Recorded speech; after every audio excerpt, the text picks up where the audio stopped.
এক ব্যক্তি স্ত্রীর ৪৫ বছর বয়সী মৃত্যু হলো। সবাই যখন দ্বিতীয় বিয়ের পরামর্শ দিল, তিনি তখন বললেন, স্ত্রীর সবচেয়ে বড় উপহার আমার জন্য রেখে গেছে, ওকে নিয়ে বাকি জীবনটা কাটিয়ে নেব।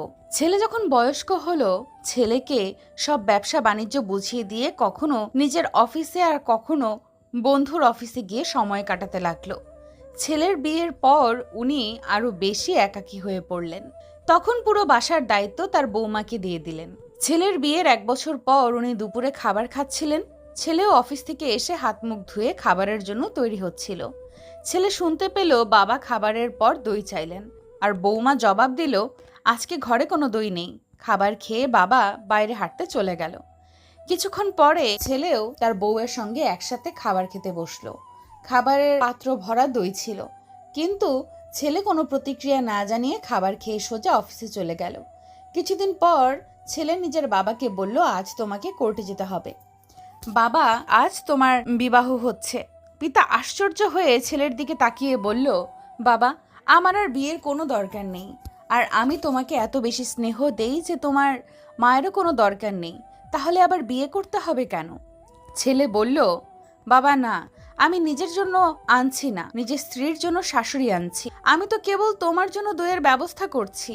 কাল থেকে আমি ভাড়া বাড়িতে তোমার বৌমার সাথে থাকবো, আর তোমার অফিসে এক কর্মচারীর মতো বেতন নেব, যাতে তোমার বৌমা জানতে পারে দইয়ের পাত্রর দামটা কত। বাবা মা আমাদের জন্য এটিএম কার্ড হতে পারেন, কিন্তু তারা আমাদের দয়ায় না, বরং আমরা তাদের দয়ায় বেঁচে আছি। ১০০ বছর জন্য ১০০ বছর বয়স হওয়ার কোনো প্রয়োজন নেই। শুধু একদিন এমন কাজ করে যাও যাতে লোক তোমায় ১০০ বছর পর্যন্ত মনে রাখে। চালাক মানুষের সমস্যা একটাই, তারা মনে করে তারাই বোঝে, কিন্তু আপনি যে তার চালাকি বোঝেন সেটা তারা বোঝে না। কোনো এক ব্যক্তিকে সাহায্য করলে সারা পৃথিবী বদলে যাবে না, কিন্তু যাকে সাহায্য করবেন তার পৃথিবীটা অবশ্যই বদলে যেতে পারে। প্রয়োজনের চেয়ে বেশি ভালোবাসা পেলেই মানুষ অবহেলা করতে শুরু করে, তাই তাকে অতিরিক্ত ভালোবাসতে নেই। ১ মিনিটে জীবন বদলাতে পারে না, কিন্তু ১ মিনিটে নেওয়া একটা সিদ্ধান্ত তোমার জীবনকে বদলে দিতে পারে। জীবনের শেষ বলে কিছু নেই। রাত যতই গভীর হবে, সকাল ততই তাড়াতাড়ি হবে। অন্যায় কাজ করে অন্যায় কাজ স্বীকার না করাটাও আরেকটা বড় ধরনের অন্যায়। খুব আপন করে পাশে থাকা মানুষটিও একটা সময় আর পাশে থাকে না, যখন সে বিকল্প কোনো সঙ্গ পেয়ে যায়। রব মানুষকে ধনুক আকারে ঠোঁট দিয়েছেন, আর তীর আকারে দিয়েছেন মুখের কথাকে। সময় হলো এক অমূল্য সম্পদ। যদি তুমি সময়ের মূল্য না দাও, ভবিষ্যতে তোমার নিজেরই কোনো মূল্য থাকবে না। সুখ হলো প্রজাপতির মতো, ধরতে গেলে উড়ে যায়। কথাগুলো চোখের জলের মতো, আজীবন ঝরে যায়। কেউ জন্মগতভাবে খারাপ হয় না, খারাপ বানায় কিছু বেঈমান মানুষ আর আশেপাশের পরিস্থিতি। আমি কখনো কাউকে কষ্ট দেইনি, এই কথাটি হচ্ছে অহংকারের আরেকটি নাম। তুমি হয়তো জানো না, নীরব থেকেও মানুষকে কঠিন কষ্ট দেওয়া যায়। যখন জীবনের কিছুই হারানোর বাকি থাকে না, তখনই মানুষ নিজের ভুল একে একে বুঝতে পারে, আর তখন তার কিছুই করার থাকে না। ধীরে ধীরে তুমি যেটা পাবে সেটা তোমার, আর হুট করে তুমি যেটা পাবে সেটা তোমার নয়। স্বামীর থেকে বড় আপন এই পৃথিবীতে কেউ হতে পারে না। আজ তুমি স্বামীর ঘরে ভালো থাকবে, সুখে থাকবে, তোমার পাশে সবাই থাকবে, কিন্তু একবার স্বামীবিহীন হয়ে দেখো, কারো চোখে তুমি আপদ, কারো চোখে তুমি বোঝা, আর সমাজের চোখে তুমি হয়ে যাবে একজন অসৎ নারী। ক্ষণিকের জন্য তোমাকে হয়তো সবাই ব্যবহার করবে, কিন্তু পাশে থাকবে না কেউ, কারণ এই সমাজে ভালো মানুষের সংখ্যা খুব কম, অমানুষের সংখ্যাই বেশি। তাই তোমার স্বামী থেকে কাউকে আপন মনে করে জীবনের সবচেয়ে বড় ভুলটি করতে যেও না। মুখের ভাষা খারাপ হলে চরিত্র খারাপ হয় না। মিষ্টি কথার ভেতরে অনেকেরই খারাপ চরিত্রটা বোঝা যায় না। মানুষ অপেক্ষা করে সুন্দর একটি ভবিষ্যতের জন্য, আর ভবিষ্যৎ অপেক্ষা করে মানুষকে মৃত্যুর সাথে পরিচয় করানোর জন্য। বাস্তবতা শিখতে চাও, এই জন্য তোমাকে খুব বেশি দূরে যেতে হবে না। বিপদে পড়লে তোমার পরিচিত কাছের বন্ধুটির কাছে যাও, তখন বুঝবা বাস্তবতাটা কি জিনিস। সাথে সাথে কখনো উত্তর দিও না। যখন তুমি রেগে আছো, কাউকে কোনো বড় প্রতিশ্রুতি দিও না। যখন তুমি খুব বেশি খুশি আছো, নিজে খুশির থেকে অন্যকে কখনো কাঁদিও না। শেষটা কিন্তু সামলাতে পারবে না। মনে রাখবে, ভালো সময় যেভাবে এসেছে, খারাপ সময়ও আসতে পারে। মানুষের ভালো সময় ও খারাপ সময় কখনোই স্থির থাকে না। মানুষ ঘর বদলায়, মানুষ সম্পর্ক বদলায়, মানুষ বন্ধু বান্ধব বদলায়, তবুও তাদের সমস্যা শেষ হয় না। এর কারণ হলো সে নিজেই বদলায় না। কিছু স্ত্রীদের স্বভাব এমন হয় যে সব সময় তাদের স্বামীর কাছ থেকে সবকিছু পাওয়ার পরেও অন্যের স্বামী কি করে এই বিষয় নিয়ে নিজের স্বামীর সাথে তুলনা করে। তবে স্বামীর উচিত তার স্ত্রীকে বুঝিয়ে বলা, এগুলো ঠিক না। অন্যের বিষয়ে কান না দিয়ে নিজের দিকে দেওয়াটাই ভালো, তাহলেই সংসারে সুখ আসবে। নইলে একটা সময়ে ওই সংসারটা সুখ থেকে দুঃখে পরিবর্তন হয়ে যাবে।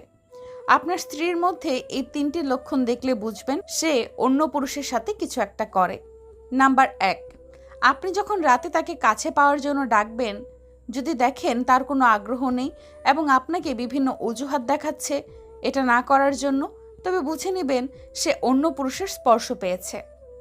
নাম্বার 2, হঠাৎ করে যদি নিজের চেহারা বা সাজগোজের প্রতি অনেক খেয়াল দেয়।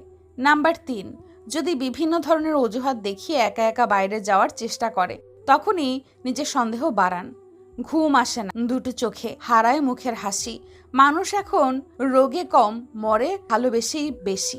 মাঝে মাঝে মনে হয় জীবনে কিছু কিছু মানুষের সাথে পরিচিত না হলেই বোধহয় অনেক ভালো হতো।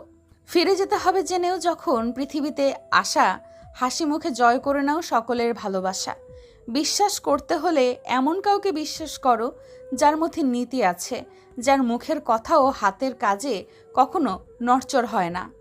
যদি হঠাৎ করে কেউ তোমার সাথে কথা বলা বন্ধ করে দেয়, তাহলে জেনে রাখো হয়তো তোমার কোনো কথা তার মনে আঘাত করেছে, নয়তো তার মনে অন্য কেউ এসে বাসা বেঁধেছে। বিশ্বাস করাটা ভুল নয়, তবে বিশ্বাস নিয়ে খেলা করাটাই সবচেয়ে বড় ভুল। কাউকে মনের ক্ষতস্থানটা দেখাতে নেই, কারণ মানুষের কাছে ব্যথা কমানোর মলম না থাকলেও ব্যথা বাড়ানোর জন্য লবণ থাকবেই। পুরুষ সবসময় অন্যের জন্য বাঁচে। পুরুষ কখনো সফল হতে চায় তার বাবা মায়ের জন্য, কখনো আবার তার প্রিয় মানুষকে পাওয়ার জন্য, কখনো খেটে মরে স্ত্রী সন্তানের জন্য। আর পুরুষ যখন নিজের জন্য বাঁচতে চায় তখন তার কাছে পর্যাপ্ত সময় থাকে না। নিজেকে ভালো রাখার সবচেয়ে ভালো উপায় হচ্ছে অল্পতেই সন্তুষ্ট থাকা এবং কারো কাছ থেকে কিছু আশা না করা। ছোট ছোট ভুল থেকে শিক্ষা নিতে শিখুন। মনে রাখবেন, হোঁচট সবসময় ছোট ছোট পাথরের সাথেই লাগে, বড় পাথর তো দূর থেকেই দেখা যায়। নারীরা যৌবনে বউ হয়ে আলাদা থাকার আন্দোলন করে, আবার সেই নারী বৃদ্ধ বয়সে এসে শাশুড়ি হয়ে একসাথে থাকার দলিল পেশ করে। এই 3টি জিনিস তোমার মধ্যে থাকলে তোমার পতন নিশ্চিত। নাম্বার 1, হিংসা। নাম্বার 2, অহংকার। নাম্বার 3, মিথ্যা কথা বলা। যেসব নারীরা স্বামীর উপর চেঁচিয়ে কথা বলে তারা আসলে সংসার জীবনে কোনো দিনই সুখী হতে পারে না। ভালো মানুষগুলো সবাইকে বিশ্বাস করে ঠকে যায়, আর খারাপ মানুষগুলো সবাইকে অবিশ্বাস করেই ঠকে যায়। একটু অবহেলা আর একটু খারাপ ব্যবহারে একটি ভালো সম্পর্ক ভেঙে দেওয়ার জন্য যথেষ্ট হয়ে যায়। আপনি যদি অনেক বেশি কষ্ট পেয়ে থাকেন, তাহলে আপনার জন্য এই পৃথিবীটা অনেক কঠিন হবে। তাই আপনি শক্ত হন, দেখবেন পৃথিবীটা অনেক সহজ হয়ে যাবে। কারো সুখের গল্প লেখার জন্য যদি ভালো পেন্সিল হতে না পারো, তাহলে ভালো রাবার হয়ে যেও, তার দুঃখ তুমি মুছে দিতে পারো। খেয়াল করে দেখবেন যে মানুষগুলো নিজের দুঃখ লুকিয়ে অন্যের দুঃখে সাপোর্ট হয়ে দাঁড়ায়, তাদের দুঃখ বোঝার মতো এই পৃথিবীতে আর কেউ থাকে না। কখনো কাউকে কথা বলার জন্য জোর করবেন না, কারণ যার কাছে আপনার সত্যিকারের মূল্য থাকবে সে হাজার ব্যস্ততার মাঝেও আপনাকে সময় দেবে। জীবনে 90% সমস্যা তখনই দূর হয়ে যাবে যখন তুমি এটা বুঝতে শিখবে যে না, তুমি কারোর জন্য না, কেউ তোমার জন্য না, তুমি একান্তই শুধু নিজের। যখন সান্ত্বনা দেওয়ার জন্য কেউ পাশে থাকে না, তখন নিজের সান্ত্বনা নিজেকে দিতে হয়, হোক সেটা আবেগ লুকাতে কিংবা বাস্তবে। নিজেকে সামলাতে জীবন নিয়ে গল্প লেখা খুব সহজ, কিন্তু গল্পের মতো করে জীবন সাজানো অনেক কঠিন। ভিডিওটি সম্পূর্ণ দেখার জন্য অনেক ধন্যবাদ। ভিডিওটি ভালো লাগলে অবশ্যই লাইক, কমেন্ট এবং এরকম ভিডিও পেতে চাইলে চ্যানেলটিকে সাবস্ক্রাইব করে পাশে থাকবেন। ধন্যবাদ।